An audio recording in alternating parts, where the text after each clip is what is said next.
అది చాలా సింపుల్. దయచేసి విభజింపబడిన హృదయం పూజ్య లాలాజీ మహారాజ్ భండారా సందర్భంగా ఇచ్చిన 2వ సందేశం. ఆ పేరుతో ఇవ్వబడిన సందేశాన్ని మరోసారి చదవండి.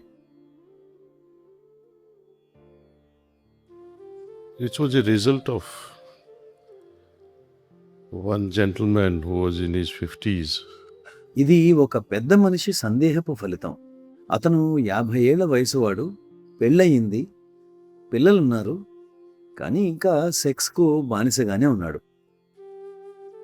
అతను ఇలా అన్నాడు, చూడండి, నేను చాలా సంవత్సరాలుగా ధ్యానం చేస్తున్నాను, అయినప్పటికీ ఇంకా అది నా మనస్సు నుండి బయటకు పోవడం లేదు, ఇంకా తీవ్రం అవుతోంది అని.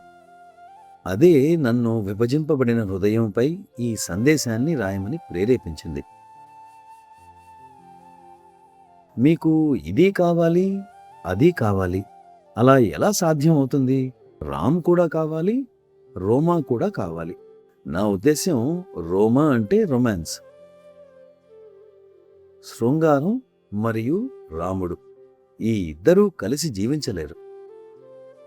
శృంగారానికి మీకు మీ జీవిత భాగస్వామి ఉన్నారు కదా, అయినా కానీ ఇలాంటి వాళ్ళు బహుళ సంబంధాలను కోరుకుంటారు.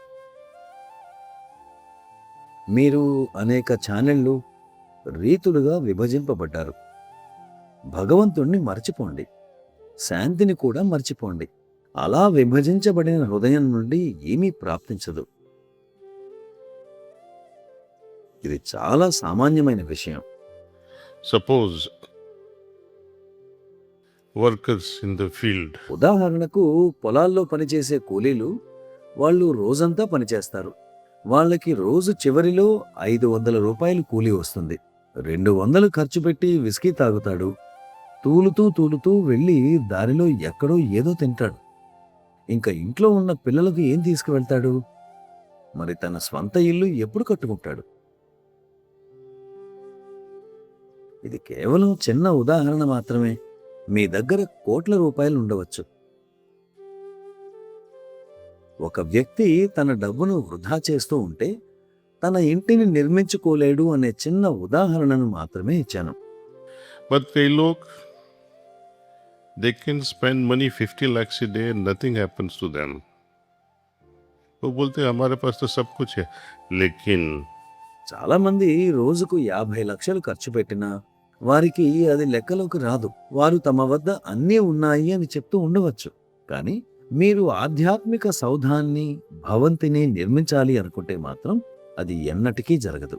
కాబట్టి మనం ఏదైనా సాధించాలని, ఏదో ఒకలా తయారు కావాలనే అవగాహన ఉంటే మనం వేరే ఏదో కోల్పోవలసిన అవసరం ఉంది. दोनों चीज साथ में नहीं चलेगी. మనం రెండింటినీ కొనసాగించలేము.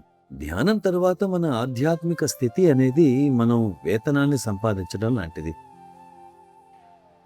इधर उधर आपने वो आध्यात्मिक हालत तो बिखेर दिया.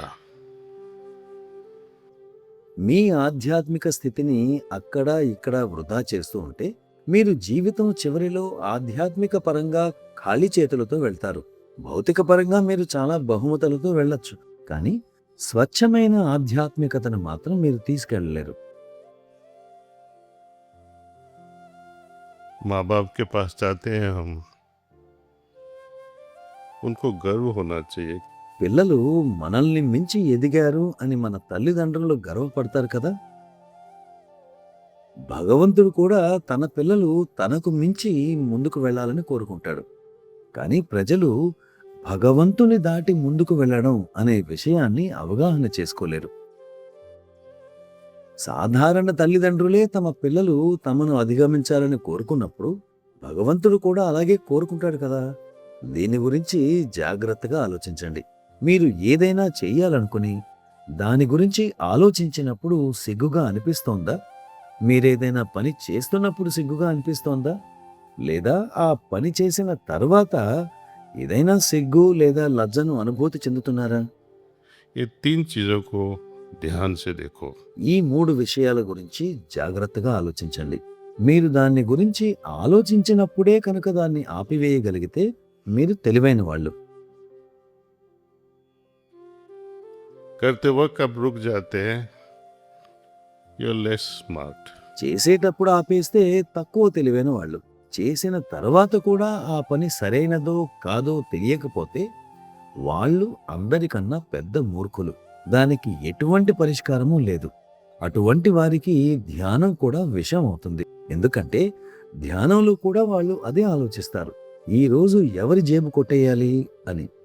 बाबूजी कहते हैं ना कि ध्यान में బాబూజీ మహారాజ్ ధ్యానంలో ప్రాణాహుతిని సద్వినియోగం, దుర్వినియోగం రెండూ చేయవచ్చు అని చెప్పారు. ధ్యానం వల్ల ఒక దొంగ నైపుణ్యం గల దొంగగా మారతాడు. ఎందుకంటే అతనికి అదే ఆలోచనలో వస్తూ ఉంటుంది. మీలో కొంతమంది సినిమాలు చూసి ఉంటారు. ముఖ్యంగా ఇంగ్లీష్ సినిమాల్లో హత్య సన్నివేశాలు, కోర్టు సన్నివేశాలు వస్తాయి. లాయర్లు వాదిస్తారు, మై లార్డ్, ఇది అనుకోకుండా జరిగిన హత్య అని.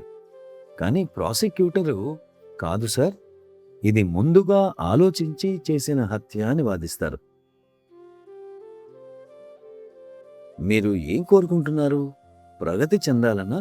అయితే లభించిన స్థితి ఏదైతే ఉందో దాన్ని ఒక పిసినారిలా జాగ్రత్త పరచుకోండి. so I have to value what I have received. నేను అందుకున్నదాన్ని నేను గౌరవించాలి. దాన్ని కనుక గౌరవించకపోతే అది చెదిరిపోతుంది, మాయమవుతుంది. అందువల్ల అందుకున్నదాన్ని గౌరవించండి. తరువాత జరిగే తమాషా చూడండి, అది రెట్టింపు అవుతుంది.